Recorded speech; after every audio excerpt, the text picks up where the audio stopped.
Hello everyone! Welcome back sa BMDPortraits. At isa ka ba sa mga gumagamit ng FCCP o ng FABER CASTELL Classic Colored Pencils at gusto mo pang ma-improve pa yung iyong mga drawing o yung iyong mga portraits kahit na ang gamit mo ay FCCP o FABER CASTELL Classic Colored Pencils? Dahil nga ito ay student grade pencil, so syempre gagawa tayo ng paraan para mas maging maganda yung ating portraits kahit na ganito lang yung ating ginagamit na pencil na medyo mura lang at hindi pa tayo gumagamit yung talagang mga artist grade. So ito, nagbibigay ako ng mga tips o ng mga solutions sa mga pangkaraniwang problem natin na nai-encounter using FCCP. So panoorin mo tong buong video na ito kasi madami akong mga pasulput-sulput na mga technique at mga suggestions na pwede nyong i-apply sa inyong sariling drawing. Kagaya nito, isa sa mga ginagamit ko para mas mapaganda ang FCCP portrait ko ay ito. Itong ginagamit ko ngayon, ito ay isang alcohol-based marker. So napakadami naman itong mga brands. Ito Pro Marker yung aking gamit. Ito ay isang dark gray na Pro Marker na ginagamit ko sa mga dark shadows. Nakita mo doon sa shoulders, dito sa part na ito ng mouth, na very dark yung shadow kasi nga 'di ba limited yung pigment ni FCCP. So tinutulungan siya nitong marker para mapa-deepen, para mas saturated, mas intense yung ating mga shadows. So ginagamit ko yung marker para sa mga super dark shadows. So ito yung lips niya, napansin nyo ba?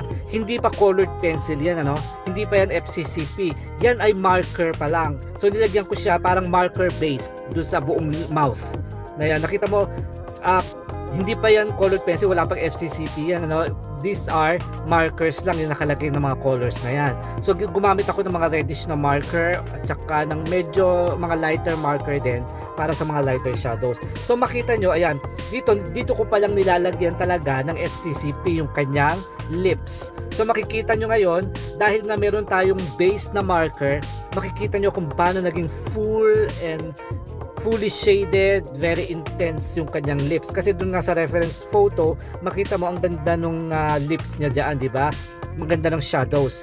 So ito gumagamit ako for the lips. I like to use dark purple o yung parang dark violet para sa mga dark shadows. Tapos ito yung medyo parang maroon color naman doon sa mga medyo lighter shadow. Tapos ito yung red naman doon sa mid-tones sa lips. So iba-iba, try to experiment on colors. I don't want you to focus on the specific color. What I want you to do is observe very carefully yung reference photo and you will see naman more or less kung ano yung mga colors na gagamitin mo. Sa lips hindi lang naman talaga siya talagang red, Napakadami niyang shadows. May mga dark parts diyan na pwede mong gamitan ng brown, ng purple. Basta ang mahalaga lang ma-develop mo talaga yung contrast, yung relationship ng mga shadows. So ito ang maganda dito sa ginagamit ko kasing paper is the Strathmore Toned Tan paper. Nakakatulong siya para mas maging intense yung ating drawing using FCCP.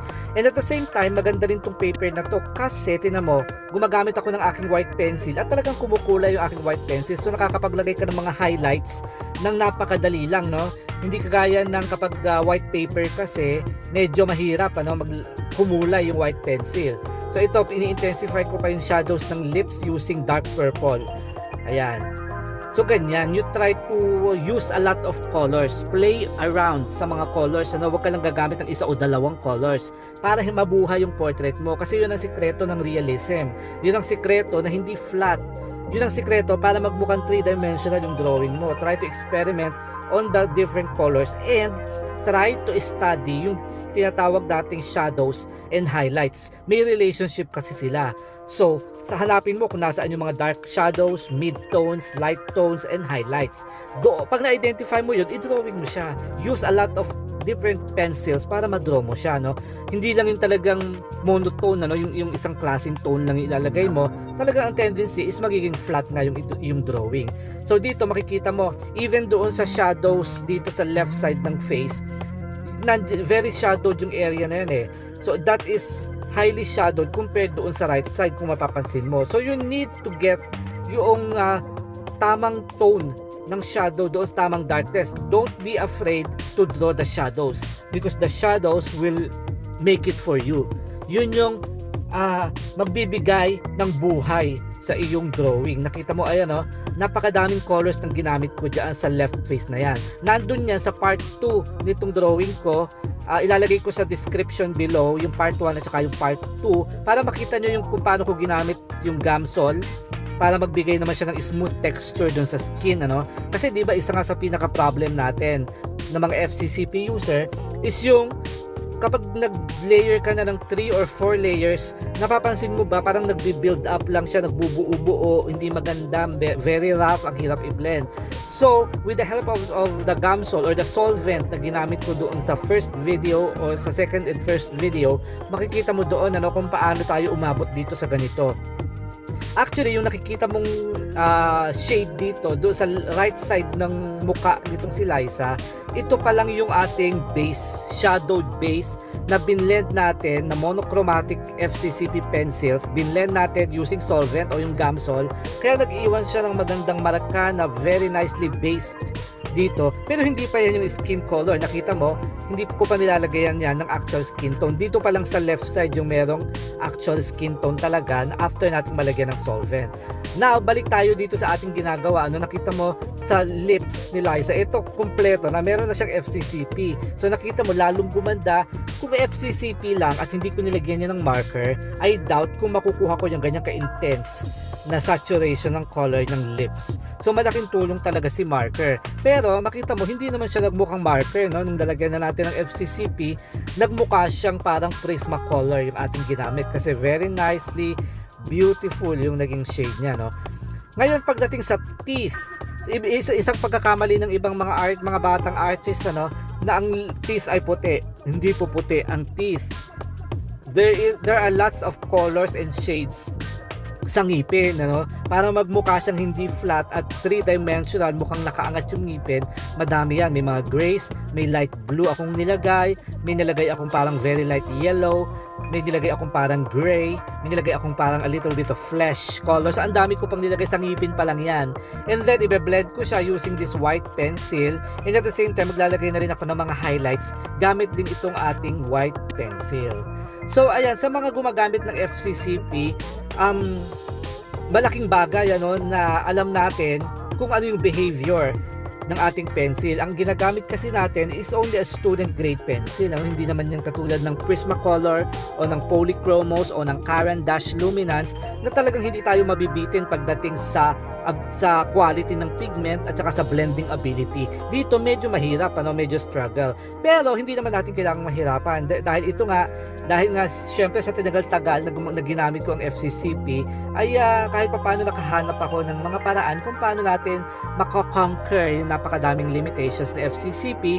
So ito sinashare ko sa inyo. So sana kahit medyo hindi ako ganun kagaling magpaliwanag ay kahit pa paano na i-impart ko sa inyo yung mga knowledge na natutunan ko over the years through trial and error at napakadami pang iba, no? So sa mga FCCP user dyan, huwag kayong malungkot dahil may chance na inyong mga portrait ay maging talagang parang artist quality portraits din even if we are only using a student grade pencil which is FCCP.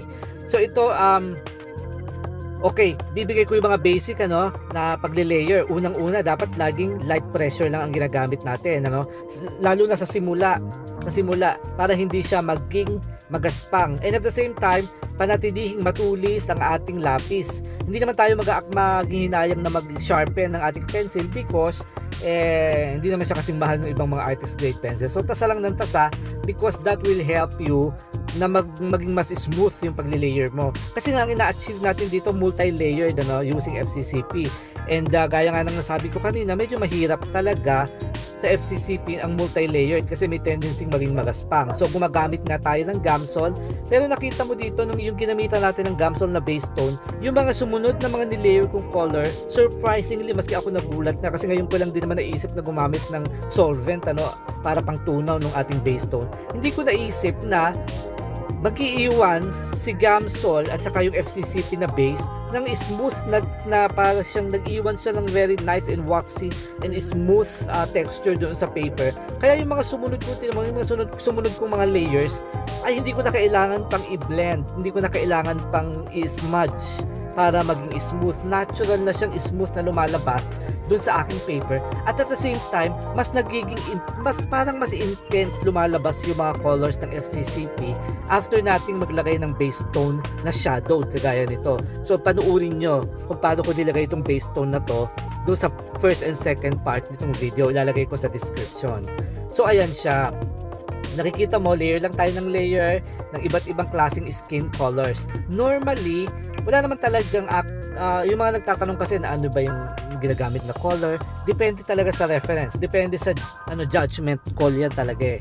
So pag-aralan mong mabuti yung reference photo, hanapin mo yung mga shadowed areas, yung mga highlights, at i-drawing mo siya. Huwag kang matatakot gumamit ng mga parang colors na parang medyo apprehensive na gumamit ka ng mga ganito like this one, yung dark violet, no? Hindi naman siya mananatiling dark violet kasi papatungan pa naman natin yan ng iba pang mga colors dito para mas mukhang natural. Ginagamit ko lang siya sa mga shadowed areas kasi para mas magmukhang deep, mas mukhang para umangat, parang umangat sa papel yung ating drawing kapag nagawa natin ng tama yung shadows. Don't be afraid to use dark colors. Gaya nito, dark brown, pinapatungan ko ng dark brown yung aking violet kanina para mas mukhang natural. Makita mo din doon sa noo ni Liza, talagang ayun, yun yung tinatry kong i-draw, yung shadow na yon sa kanyang forehead. So ayan, so brown and dark violet over doon sa ginawa nating base tone ng tinunaw natin ng gamsol. So nakatulong talaga, unang-una ang nakatulong is yung toned paper kasi hindi na ako kinakailangan maglagay pa ng base tone na flesh kasi ito flesh na yung color ng paper. So ang kinailangan ko na lang is yung shadowed base tone na ginamitan ko nga ng dark brown, light brown, maroon and black sa mga dark shadows, tsaka ko siya binlend using gamsol. So nag-iwan nga siya ng isang maganda at saturated na base tone. So ngayon dinidefine ko na lang yung talagang skin colors na talaga ito. At nakita mo, very smooth lumalabas talaga yung mga skin colors kahit na ang ginagamit natin ay FCCP na o na natural usage na ginagawa natin, parang imposibleng mag-layer ng 3 to 4 layers with FCCP, di ba? Kasi nagbi-build up, may tendency na maging magaspang. Now I suggest you also invest on paper. Hindi mo naman kailangan bumili agad ng mga Strathmore brands. Although, ito talaga yung masasuggest ko. Kasi pwede rin siya sa white paper, pwede rin sa toned papers. Pero pwede naman siguro yung mga mid-ranger na mga papers. Meron din naman. Siguro kung bibili ka ng vellum board, bilhin mo na yung pinakamahal, yung yung mga elite, yung gano'n, yung orange, ganyan.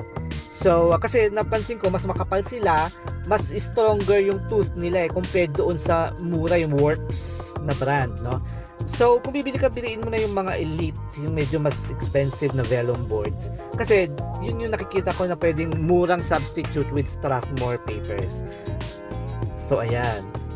So, kaya kung may konting budget ka naman, kasi hindi mo na FCCP naman yung ginagamit, hindi ka naman gumagamit ng mahal na pencil. So, kung meron kang 500 pesos, makakabili ka na ng isang pad ng Strathmore paper na 20 sheets. So around 20 pesos lang per sheet na paper. That is if you are if you're already able to do that, pero wag mo namang pipilitin, So ayan, layer lang tayo ng layer, hanggang maging saturated na with colors. Now nakita mo, ang dami ko ng layers na nailagay, pero hindi ko pa rin na-experience yung dati kong na-experience na parang magaspang na nagbubuo-buo dito sa ating FCCP. Ang ganda pa rin niya at ang linaw at ang smooth na lumalabas ng ating skin tone. Gaya ng nasabi ko, nakita mo doon sa reference photo ko, kung titignan mo kasi parang ang iisipin mo as a whole, parang more on flesh or something. Pero if you try to look at it, napakadaming different kinds of shades na pwede kang ilagay para maging saturated yung iyong work. Don't be afraid to play with colors. Pero syempre, dapat nakabase pa rin sa reference. Huwag ka naman maglalagay ng parang mga unlikely colors naman na hindi naman nandun sa reference, So titingin ka pa rin sa reference photo. So nandito na ako sa chin ni Liza Soberano. Now ito, sa mga nagdo-drawing kay Liza, kasi ako favorite ko talaga si Liza kasi very perfect. I think every artist's favorite reference is Liza Soberano. So sa dinami-dami ng drawing ko with Liza, medyo nakabisa ko na yung face niya. Ngayon, merong isang part ng face si Liza na kapag hindi mo yun nagawa, parang medyo hindi si Liza. Hindi ka siya talagang Liza. So, meron talaga siyang isang distinct na feature na paborito ko talagang binibigyan ng pansin. At ito yun, makita mo, ito ngayon, ito ginagawa ko na to. Yung sa pagitan siya ng chin at saka ng jaw.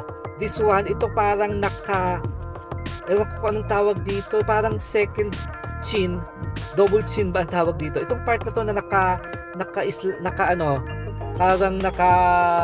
medyo curve.